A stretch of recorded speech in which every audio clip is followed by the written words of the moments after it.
So I've been playing Enzo for the better part of the last 2 days, and after playing him for the past couple of days, trying out all his different modules, I think I stumbled across probably one of the most overpowered things about his kit. What you're seeing on screen now is my Tamer with 15% crit chance. I'm sure you notice a very massive disparity between 15% crit and what you're seeing on screen now, and that's because Enzo comes with a pretty insane Transcendent mod that makes his team and his damage go bonkers. I want to show you the build that I made for Enzo. Let's dive right on into this one. Alright, now we're on the build, and quickly I'm going to go over his kit so you guys have a better understanding of how Enzo works. It's going to be very brief because I do want to dive into the mod because it's actually pretty insane. But let's go over his kit really quickly so you know how he works. So his passive has 2 things. First off, his fire support. It's going to just basically increase the general capacity of all different types of ammo, and it's going to increase based on how many allies is within the squad, giving you more ammo. The other main thing is he unlocks encrypted storage boxes. These are little coffins around the map that has like Kypher shards, secret mods in them, and a lot of different materials that is very important to the build, and that's basically the passive. It's good for team play, it's good for open world, a very solid passive. So for his first ability, Q Start Supply, it basically drops an ammo crate where he and his allies can run over it and get some extra ammo. Pretty straight to the point, and when you're in an intercept battle you get 4% extra ammo, so pretty nice. His next ability, Explosive Drone, just shoots a drone forward. He has 2 charges of this, does some okay damage, is nice for knocking shielded enemies away, but a pretty straightforward skill. His next ability is Enhanced Combat Suit. This is basically going to give him a initial burst of shield, then over time he's going to generate a portion of shield, which is going to be pretty big. When you get a lot of shield, it actually is very impactful, and shielding is actually pretty valuable on him, so keep that in mind. Finally, we have Perfect Support. Perfect Support is a fairly long cooldown. If you can get it down lower, it's going to be really good, and what it does is it put a drone on allies, and they will have a drone that fires at enemies. It would also start to give them ammo of all their different ammo types, give them firearm attack, crit hit rate, and it's going to make it easier for them to reload, and then at the very end it's going to shoot a missile at enemies. All this is automated, so it's really nice, and yeah, it's a great ultimate, one of the best, and if you can keep the cooldown really low, it's going to make it so that you can keep your ammo supplied. I very rarely run out of ammo with Enzo, and that's because of this ability, plus his Q is really good. Now obviously you're not here just to see his skills. Let's go over the actual kit that I'm using so you guys can understand exactly how this is so OP, and I'll even show you how it works. So his Transcendent mod supply Firearm Enhancer is going to basically replace his ammo supplying thing, his Q, and basically instead you're going to drop a enhancement device that increases weak point damage and firearm crit hit rate up. Now this is a pretty significant increase, and I'm going to show you an example of this so you guys understand why I do so much crazy critting. So let me show you a quick example of this. Let's switch to something with no mods so you guys can see how it works. So this is no mods. It does have some elemental stuff, so you're gonna see some procs, but check it out. So as you can see, it's about 9k on average, and then you get the sometimes critted, you can imagine, when you have like 15% crit, right, or 10%. Now let's drop the device, and one quick thing is whenever you run over it, when you get the buff, if you reload, it expires, so just be mindful of that. Now let's shoot, and as you can see, it's going to have the 22k popping up quite a bit more than what we previously was getting it to pop up. Keep in mind, this is a unupgraded Tamer, and pretty much all half the shots are pretty much critting, so this is a significant crit boost for the entire team, as you can see, and it is a massive increase in damage. Now I'm going to show it one more time without the crit boost. Keep in mind, once again, once you reload, the buff goes away, so we're going to show again so you guys can have a better reference. As you see, 9's very consistently, the casual 22 here and there, but yeah, this is just a measure of just how much crit you get. It is a massive change. I'm gonna do it one more time for the lulz.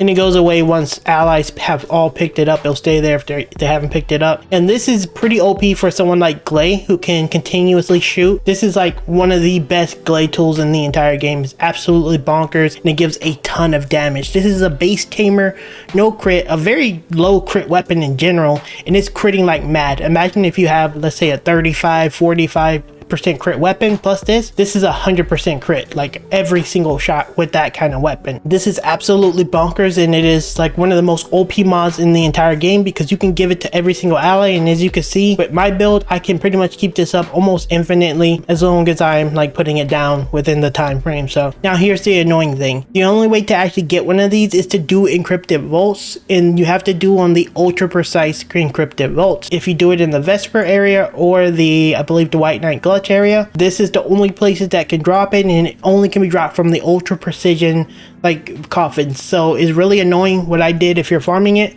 is I just jump between these two, because there's a spawn of them here, and then there's a spawn of them like here, and there's like a little cave here, and it'll spawn pretty much in this area. And I just ran back and forth for about 4 or 5 hours until I got it. If anyone's trying to find this mod, this is where it's gonna be, and it took me about 20 ultra precision thingy mabobbers or whatever it's called to open it. So if you're trying to get it, that's how many it took me. If you have friends who have Enzo or is able to open them, you can actually get the mod to drop from your friends as well. I can confirm this is 100% happened to one of my friends who actually farmed it together. So if you are trying to get it, just trying to give you a heads up that you can do it that way. Now that we covered all of that, I'm gonna go over the rest of the kit so you guys can understand what we're doing with it, and so you can like build it or whatever you want to do. As usual with all my builds, I use kicking because I just love kicking. We have time distribution. This is going to give us some skill cooldown and max HP. He's going to be shield HP, so you're not going to have a ton of defense. And I know a lot of people are scared to use shield, and I'm going to be honest, it works actually pretty well, especially with his third ability refreshing his shield like pretty heavy. You can actually like tank pretty well. I am very low shield because I'm level 28, and I'm not really like built as correctly as I should be because I keep refreshing and trying to make the build. But with a proper shield build, I know a lot of players are afraid, but it's actually pretty good. We also use maximized conservation, skill cost reduction, and skill power modifier. You're gonna lose a lot of skill power with this build. This is not a skill power build. This is to make your left click and your allies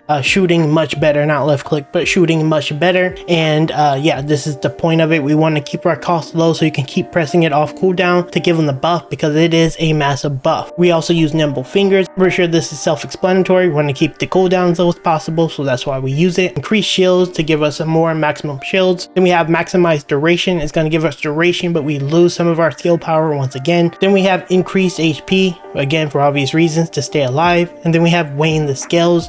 This is going to give us max shield as well as going to give us some skill cost reduction, making it much easier to sustain. And then finally, we're going to use skill extension to make the duration of the buff last longer. A pretty costly build, but this is pretty much what I feel is the minimum to be efficient, and it is very powerful. So in my opinion, it works really well. I use 3 crystallization catalysts, and he comes with 2 built in. So yeah, you'll have to make 3 to make it work. It's the best I could do. I try to make it as cheap as possible, but this is the cheapest I can do it. So sorry guys. Now typically I go over this stuff first, but you know, for the sake of the video and explaining the mod, I'm going to do this last.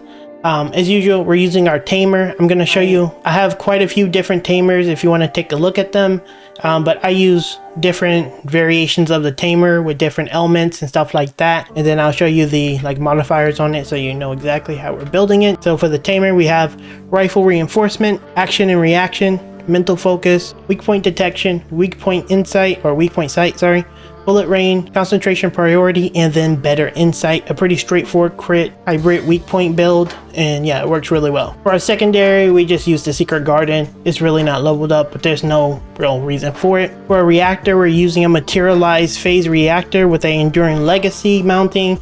I'm actually working on a build for that gun in the near future, but yeah, we have a non-attribute skill power boost ratio with a dimensional skill power boost ratio. Is the best I could get. I would ideally want singular, but it wasn't in rotation. And then we got a skill duration up. Ideally we want a skill duration up and a skill cooldown. That would be ideal, but this is the best we have once again. For our external components, we have a venom enhanced auxiliary power with max shield, fire resistance, and HP, things that he definitely needs and works really well with him. For our second piece, we have a shield enhancement sensor, max shield, MP recovery in combat, because he is a little mana hungry, and this actually helps a little bit. And then once again, chill resistance, because we need to cover our resistances. For our memory, we're using a defense, double defense, electric resistance memory. Typically you want to go with heavy shields, but I do get a little bit of defense because sometimes we do go to flesh. This helps a little bit. Ideally I will get a full shield eventually. This is what we're using for now. You can kind of swap this in depending on what you need. And then finally we have a venom enhanced processor that once again has max HP, max shield, and toxin resistance to cover all our defenses, because that's what external components are best at, so that's what we use. And there you have it guys. That is my starter Enzo kind of build. I know I say starter, but I have like 3 crystallization catalysts. I once again try to keep it as cheap as possible, but you know, sometimes it's not always easy. If you have any questions about the build, let me know down in the comments. I'll be sure to answer it. The build is extremely powerful and it's going to shred pretty much everything, and once I perfect it, it's going to be absolutely mental. Keep in mind I live stream over on Twitch every single day, so I would love to have you guys stop by, and if the video helped you out, of course, consider leaving me a like as well as subscribing for more of the first Descendant content. Just like that, I'll see you in the next video very soon.